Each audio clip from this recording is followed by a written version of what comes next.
intelligence must be defined in terms of the degree to which it solves your problem.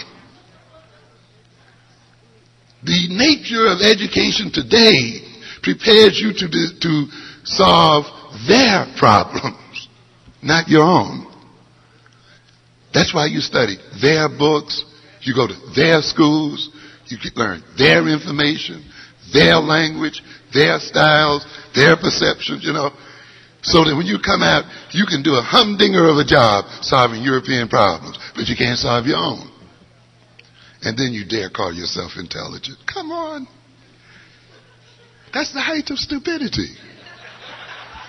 That's not intelligence at all. But you see, ladies and gentlemen, under oppression, the oppressed people must be turned backwards. They must see lies as truth and truth as lies. You see? They must see intelligence as stupidity as intelligence. And I don't have time to go with it tonight, but I can show you where almost every idea we get is twisted around, backwards. And it's got to be if the system is to operate. And this is another thing that I talk about when I talk about the education of our children. Ultimately, the education of our children must be an education for solving the problems of black people. And those problems are not the same as those of white folk. Let me sum it up this way. I don't have time to talk about it in detail. I often say then that the destiny of the white child, by the very nature of the racial status quo today, is conservative. And the destiny of the black child, based on the same racial status quo, by its very nature, must be what? Revolutionary. It's got to be. In other words, the whites who have all of the money and have all of the power, military advantage, economic advantage, social advantage, cultural advantage, all of the other advantages we talk about, they must be educated to maintain and advance those advantages. Therefore, their education is what? Fundamentally conservative.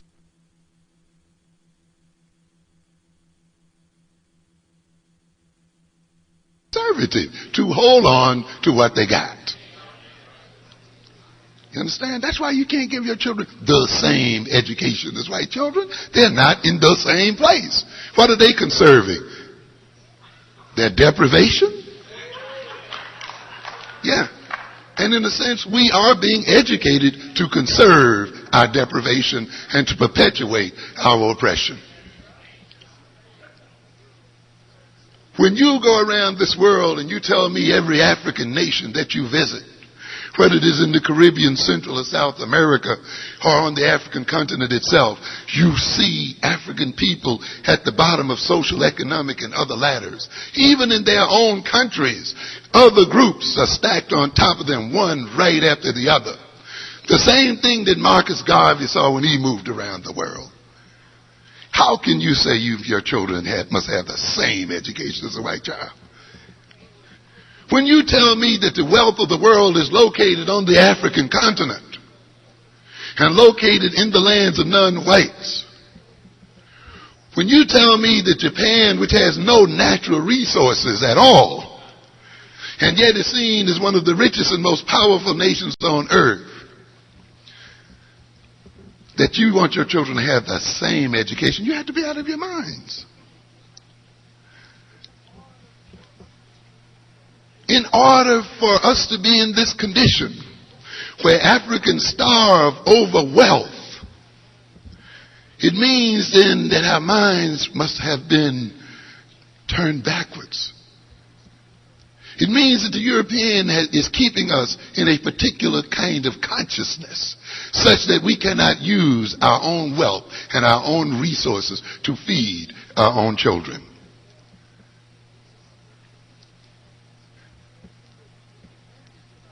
If then we are to take advantage of our own wealth and of our own possibilities, we must be educated to get that wealth and those possibilities back. And that means what? Revolution. It means turning this world upside down. See, some of you sit here and you innocently talk about, I want to be equal. That's all I want. I want to be equal. Do you know what? That's a revolutionary statement, you know that. A lot of people don't recognize that. They think they're non-revolutionary, you know. They think revolutionaries are people who want to shoot and fight. And so now we just wanted everybody to be the same. Do you know what you're saying? Do you know the tremendous amount of transference of wealth that must take place for black folk to be equal with white folk? Yeah. The tremendous control over resources, the tremendous ownership of real estate in this country, the real ownership of the means of production. Are you really talking about equality? You can't be. And so if you start to realize what you're saying when you say that you just want to be equal and you want all people to be the same, you'd realize that you are a revolutionary and you're making a revolutionary statement. Because for black people to be equal in this country will call for a major reconstruction and a major reorganization of this nation. You have to understand that. You know, in New York, they're asking blacks who are fighting the Jews in Crown Heights, how are we going to reduce racial tension? You know, and they keep pushing them, and I wish they would ask me that. I'm not here to reduce racial tension. I'm here to increase it.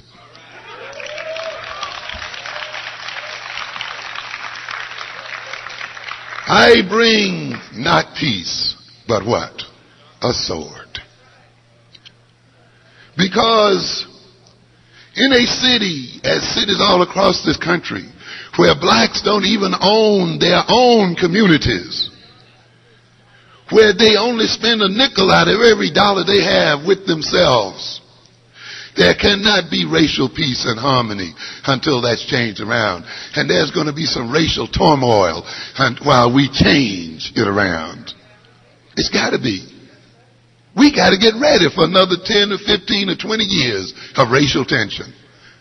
Because it's going to take that for us to gain, if you want to call it, equality in the system. You know, you have some groups, when we were picketing stores and so forth, after they had insulted some of our women, as you're familiar with out here, well, why don't you get your own stores? And you have to remind them, but you really don't mean that. You're just trying to put me down. Because if I own my own store, how would you make a living? So in a sense, you're going to object just as much to me owning my own as you're objecting to me now picketing yours. Because in the long run, your wealth depends on my not owning something. And therefore, when I start owning, you're going to have another reason to fight me. So let's get used to tension. You're going to catch hell one way or the other. So you may as well catch it in the right way.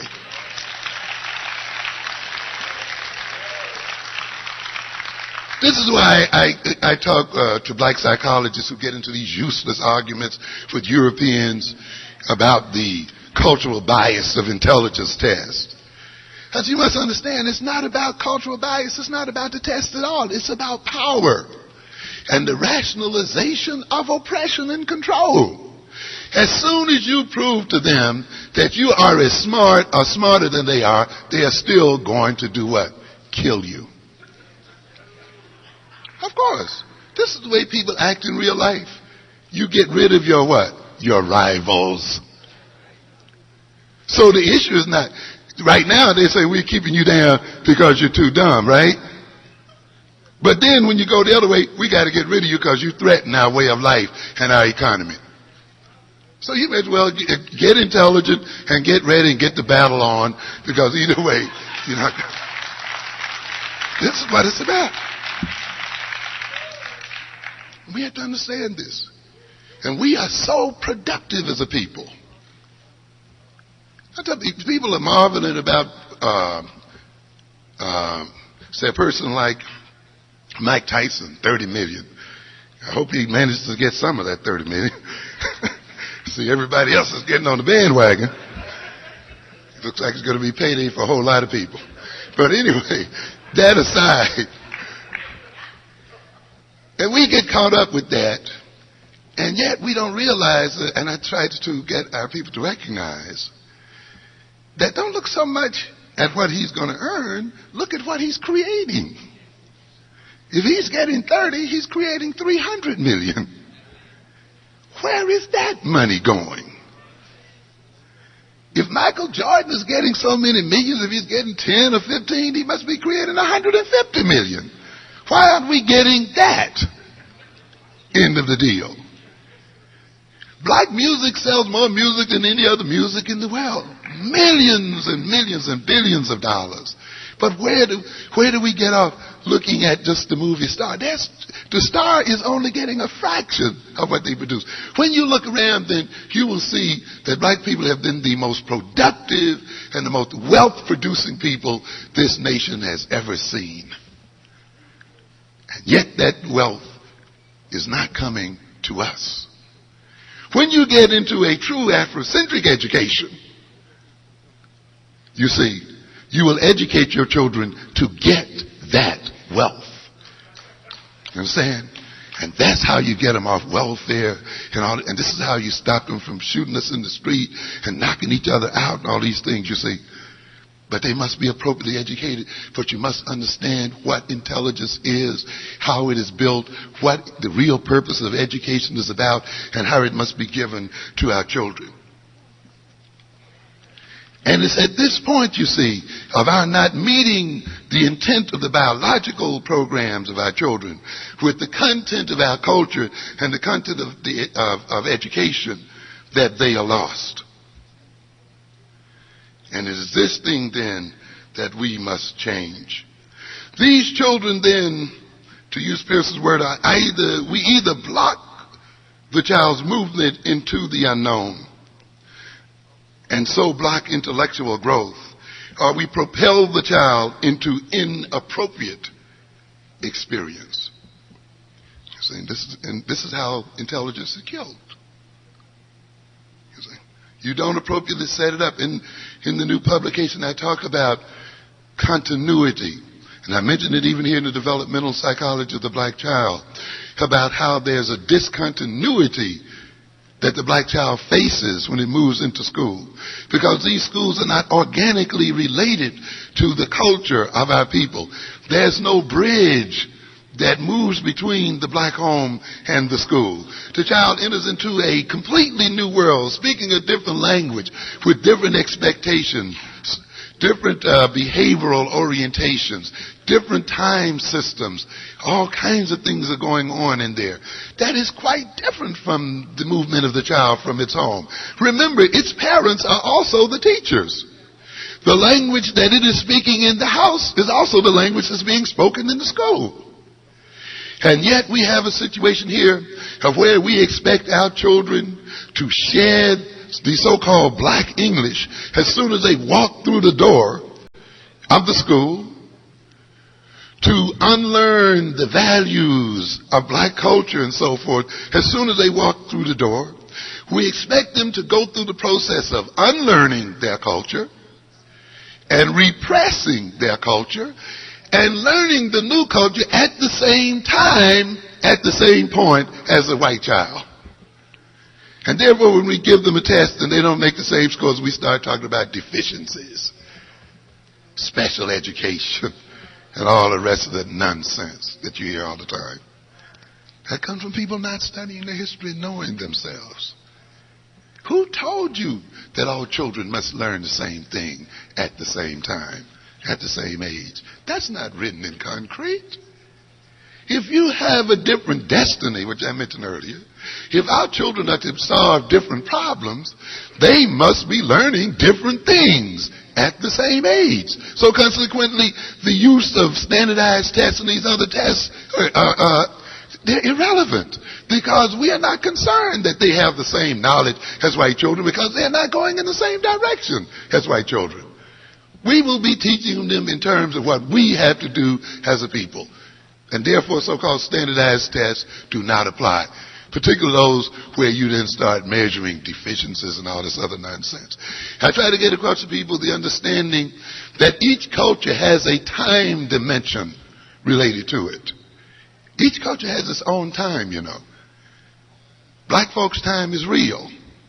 African time is real. And there's nothing wrong with it, by the way. Nothing wrong with it. It's problematic because we are operating within the time structures of what? Of another people. But if we had fully our own culture in place, the time would be on time. You see, it only becomes a problem because you have two time systems that are clashing one with the other. And these time systems are related again to a people's history and experience, you see, and to a people's needs and desires and outlook on life. Time is not something that just is abstract and represented by a clock. No. How your time is represented comes out of your own cultural experience. Now, what do I mean then by this? Here you put your children in these schools, and you say, well, the European child is in there 45 minutes, and therefore I want my child to have equal education. I'll educate him for 45 minutes. And then you'll complain to me about, well, they come from the project, they come from single mother homes, suffer from esteem, you know, and all of this. But yet, with all of these problems, he's got to learn the same thing in as much as a European child in the same what? The same, that's what you're saying? You see? If children these kind of problems, then the time structure of their education is fit of those problems. Since these are not white children's time, and it is the use of the time systems in these schools based on white culture that in a sense, that is why when you really come to understand education in its deepest sense, in order to give them that time, when you restructure this, right? When you get deep enough. Because the way you organize it in a circle also reflects your cultural experience and needs, ladies and gentlemen. You give that their needs, their intellect is going to explode and grow. In this day and age, black people must know more. We must know what they know and even know. So then we have to understand that our children have been given great gifts. We've been blessed as a people with such wonderful talent in our children. Our problem then becomes one of investing in these talents. No doubt we have some good church people here. And you'll recall, I think it's Matthew 14:25 or something. The verse in the journey leaves the servants with so many talents or money and returns to see how they invested that money. And so you had one, he got so much and he invested it and it doubled or whatever, and the master rewarded him for that. And another invested a certain amount and then you had one who had all kinds of excuses. Oh, you reap where you didn't sow, and you're such a terrible master, and you this and you that, and so I just hid my talent buried it in the ground. Here it is. What happened? Even the talent he had was what? Taken and given to those who had more. As a matter of fact, the verse says, to he who has what? More shall be given. That's right. And he who is not, even that which he has shall be what? Taken from him. You have been given beautiful and wonderful children. The problem becomes then, how much are you willing to invest in this great talent that you've been given? If you don't invest in this talent, and if you don't invest correctly, your children and their minds will be taken away from us and used to enrich another people who already have more than they know what to do with. And even the little we have shall be taken from us. And as the servant, as happened to the servant, we shall be thrown outside with a gnashing of teeth, wailing and moaning. We've been given these children. And this is what's going on, ladies and gentlemen.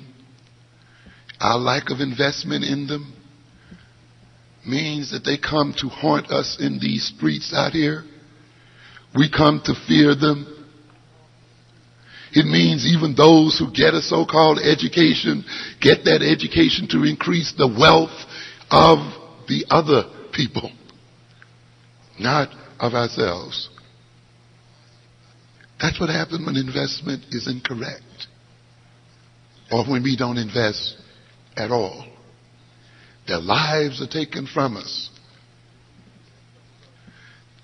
While I'm on this thing here, there are some of us, we've been made in these churches to believe that we don't have to do anything but depend and wait on the Lord.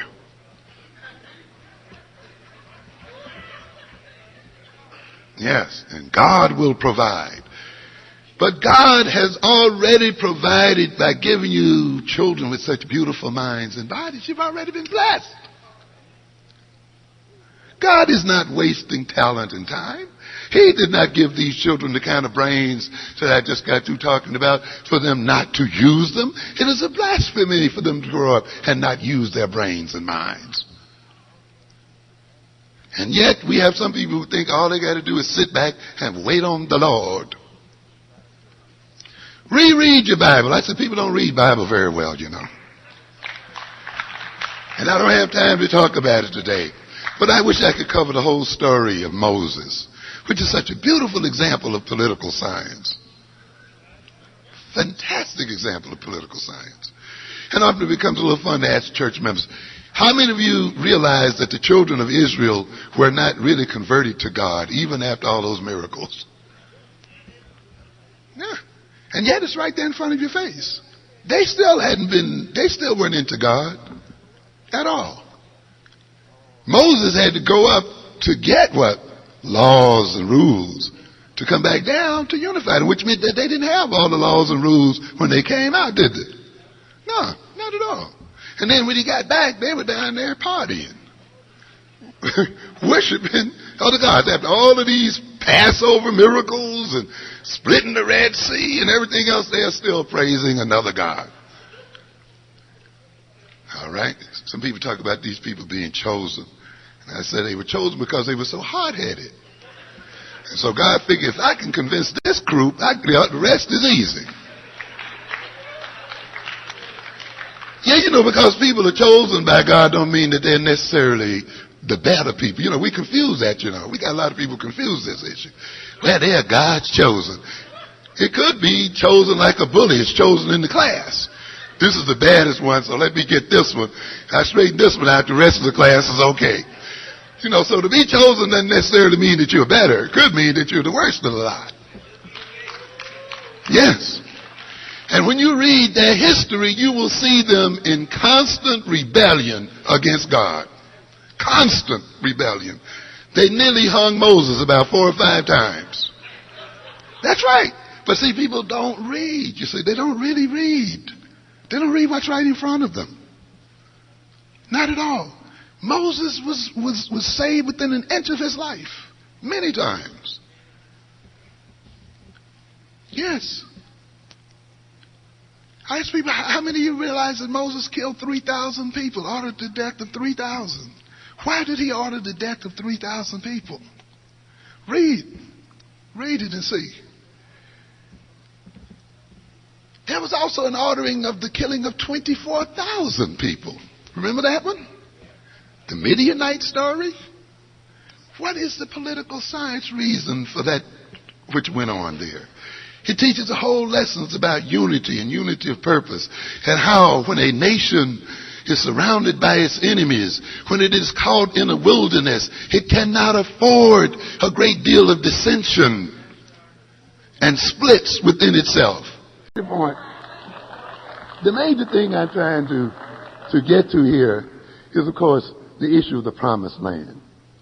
And I'm getting to these people who are going to wait on Jesus, you see. And when they read their Bible, God promised these people this land, didn't he? Didn't he promise it to them? Yeah, he promised it to them. But there was something interesting about that promise. When they got there, he didn't say, step right up, step right in. You know, no, he didn't, did he? Oh, you've arrived. Go in and enjoy yourself. He came to Moses and said, Moses, you've got to send in an intelligence team into this land that I have promised you. And that team has to do surveillance. It has to get the lay of the land, the lay of the cities, count their armies, count what they eat, even bring back some samples of how they eat and so forth and so on. Isn't that what he did? Why? This all-knowing, all-seeing God could have just handed Moses all the information, couldn't he? But he didn't do it, did he? Even though he had promised them the land, he still didn't say, here, Moses, this is the way it is. Or better yet, he didn't take his lightning rod and just kill all the people over there and say, okay, go ahead on in. Because he told Moses would have to, did Moses have to do to get that land? They had to what? Fight. They had to go to war. They had to go to war to get a land promised them by God. That's right. You must understand what that is. God promises and then says you got to fight for it. And they went over there and got psyched out. All of them that was Aaron and two of them. There are giants in the land. We can't beat them. They're so big. They're so tall. Whoa, whoa, you know. And boy, the Israelites were having fits that night. That was another night they nearly hung Moses, by the way. He was within an inch of his life. You know, they almost took him out tonight. You brought us all this way to make us starve. We were doing better in Egypt. Take us back. They got so raising so much hell, God even got mad with him. So let me get to him. I'm going to second that. He said, no. He negotiated with God. Hold on now. You know, what would it look like? You know, you promised these people this thing. You done brought them all this way now and you killed them. Read it. You don't have to believe me. Read it. A very human negotiation went on between the two things. But what I'm trying to say, as my time is running, that they had to fight for even that which was promised them. And the problem was, even though it was promised to them, they were still spooked by the people they were to fight. And what happened after that? They were then sentenced to remain in the wilderness for another, 40 years or whatever. So that scared, cowardly group would what? Die out. And only those who had faith that they could defeat the other people would inherit the land. And only those two that said, we can win. We can fight them. We can win, man. If we just go ahead and fight. They saw the land. And this reminds me again very much, you know, of our situation here today. We have a land promised to us, ladies and gentlemen. But we got to fight for it. We got to struggle for it. Our children have been well armed with intelligence and creativity, beautiful bodies and minds and so forth. But they must be armed to win the land promised to us. It's not going to be handed to us. But if we permit them to be psyched out, as they were psyched out at this point, then we will be lost in the wilderness for another generation or two. To a good extent, our young men, our people who are rolling in these and in these back alleys with crack and heroin and the other kinds of things, are those people who have been psyched out by the white man, who have come to accept the white man as supreme and invincible, who have come to accept the belief that they do not contain within themselves the talents and the abilities to transform this world and to change its very nature and make it a home for themselves. And therefore they have given up. And in their agony and in their fear, they try to still their pain and their cowardice and their emasculation with drugs and other forms of narcotics and psychological rationalizations. And many then commit suicide, and many hurt and damage each other. The white man is but a man. He bleeds like any other man. His mind and his brain is no greater than any other man, and he can be defeated. And we have the will and the power to do so. But until we exercise that will, we will remain in the wilderness, and we shall suffer and die in that wilderness. And I'll just wrap it up here. There's so many things. But sometimes then what we have here, what I'm saying here then, is our children and that magnificent mind that they've been given is destroyed by a system of racism. And it's very important that we understand what racism is and what white supremacy is. Many people think, you see, that racism means attitudes, that people hate you. Racism has very little ultimately to do with hate or negative attitudes or stereotypes. See, a lot of us think that once we really convince these Europeans that we are Egyptians, and they really learn of our great and glorious history, they're going to step back and give us some of their money. You got another thought coming. Oh, yeah, you Egyptian, you're right. But you still ain't getting none of this money. Oh, yeah, you wrote first and you did this first, but we're still holding on to this bread. We're still holding on to this power because we are addicted to it. We believe it belongs to us, you see. So in the end, after you reveal all of this knowledge to them, there is no automatic shift in power relations. The battle we are fighting, ladies and gentlemen, is not so much a battle of truth and lies, but it is a struggle for power. And you have to face that. That's a reality.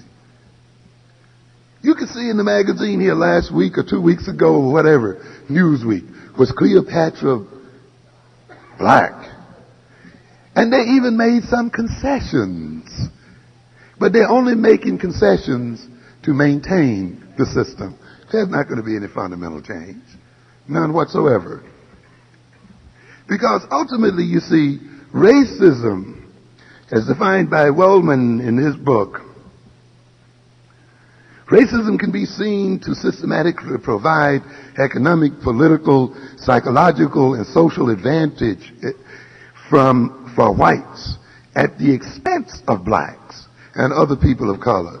The determining factor of race relations is not prejudice. It's not really stereotypes. That's just to support it and rationalize it, you see, toward blacks, but rather the superior position of whites and institutions, ideological as well as structural, which maintain it. Racism is more effectively analyzed as a strategy for the maintenance of privilege than as prejudice. You see, even if I know you're the great sons and daughters of Egypt, I still like this money I got in my pocket. And I still don't plan to turn it loose to you. And that's what I've been struggling all along. My denying to you that you were was still a part of that struggle to maintain my wealth and advantage. Now that you forced this truth on me, I'm going to use another reason to maintain my wealth and my advantage. So the ball game goes on. If we view racism as a culturally sanctioned, rational response to struggles over scarce resources, and this is the thing you got to understand here that's at the base of this thing. A struggle over what? Resources. That there are not enough resources for everybody to enjoy them equally well, particularly when some people want to live high off the hog. See, when I talk about the black male, I try to get to get this understood, that the male is designed for struggle and war. Yes. And I know some of you feminists don't want to deal with it, but it's set up that way. I try to get people to understand that the definition of what it means to be a man is a social definition. There is a difference between being a male and a man. Yes. That is why male boys must be trained to be men. Men are created and trained to be. We must understand that. You also must understand that the word man is a nurturing term. Yes, a man is a nurturer of his people. He does not have babies, but he still nurtures his culture by protecting those babies, by protecting the family, and by protecting the culture. That is his sustenance. This is how he nurtures, you see. That is why what it means to be a man must be defined by the group, you see. So that a man, in defending his manhood, defends his family and defends his people. That's why the definition is what? A social one. When you study the history of African people, then, you will see that a boy became a man when he showed and demonstrated his ability to feed his people and to do what was necessary to gain resources to maintain the life and survival of his people. That is why when he was sent out to make a kill, this is not a symbolic thing. And after he made that kill, he would bring the larger portion of that kill back and lay it before his mother to indicate to her, just as you fed me when I was a boy and nurtured me, now I have arrived at the point where I am to feed you. In other words, the ultimate definition of manhood is inextricably related to the concept of producer. A boy moves into manhood when he moves out of the position of consumer into the position of producer. You must understand that. And he is not given title of a man until he proves that he is a producer and not a consumer. Under European oppression, we have permitted the black man to define himself in terms of his consumption and not in terms of his production. And therefore he will kill another black man for a pair of sneakers and for junk and garbage. And we see him selling poison and death to our children so that he can buy and consume and not produce and protect his people. As a matter of fact, he becomes a menace to the very life of his own people. And what do we mean here then? We mean then, if the word man, which is a social definition, is not defined correctly, then your males become anti-social. That is why we must go in the process now of redefining under these conditions what it means to be a man. And that is why a large part of Afrocentric education is involved in the training of men. Because there comes a time when men must struggle with other men to feed their families. There comes a time, because resources are scarce, that men must be prepared to go to battle with other men to feed their people. That's what it's about. European man came over here. It was not a result of his organizational ability that built this great nation. It was the result of the fact that he attacked and destroyed other men and established himself on top of those people and laid a foundation for his people and built himself an army so that he could protect his people and feed his children and dare other men to challenge him.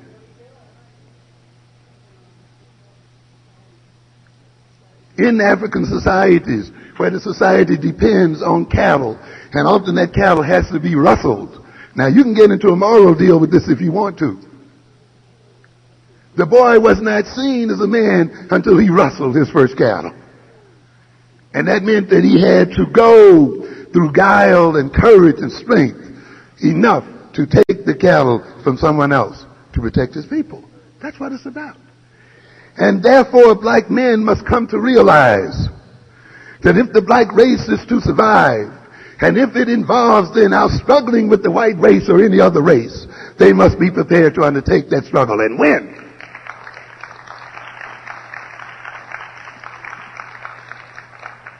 And those who have not decided on that path then must die the death of cowards and must join their enemies in the killing of themselves and the destroying of their own people. And this is what we are facing here today, ladies and gentlemen.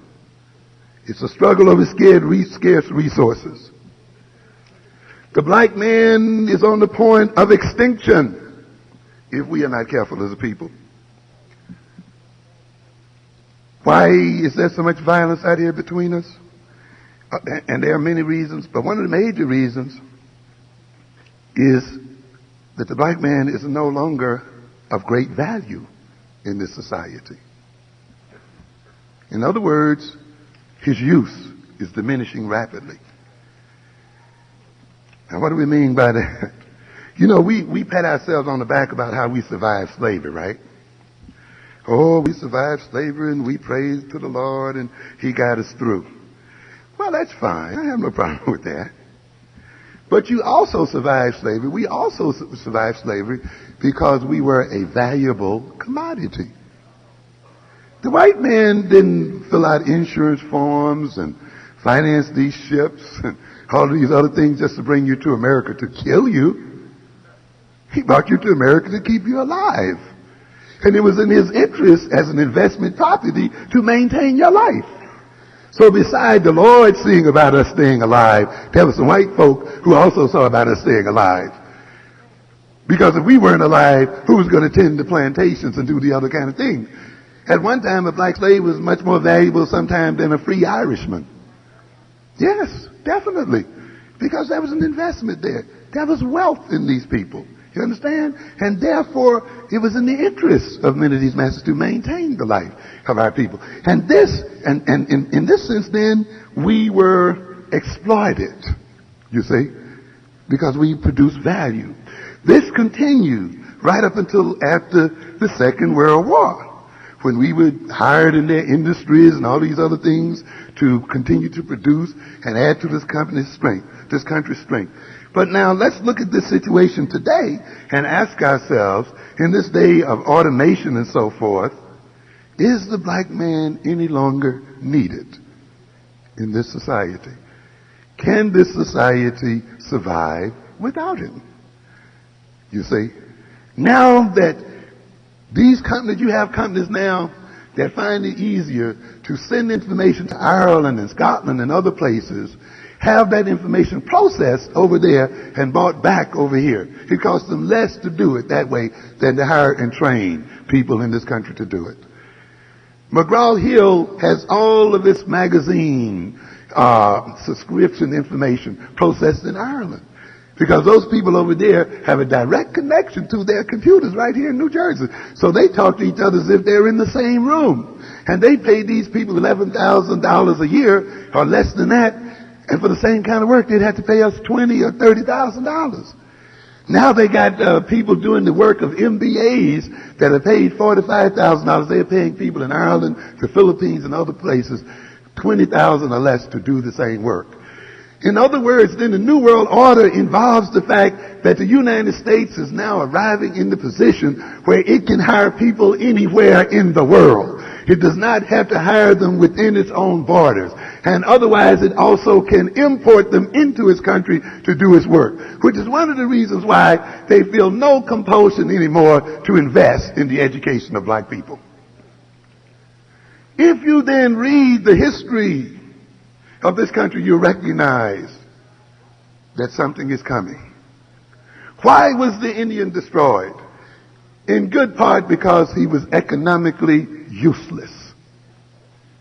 And his destruction did not represent a loss from their point of view. We are moving toward that position of economic uselessness.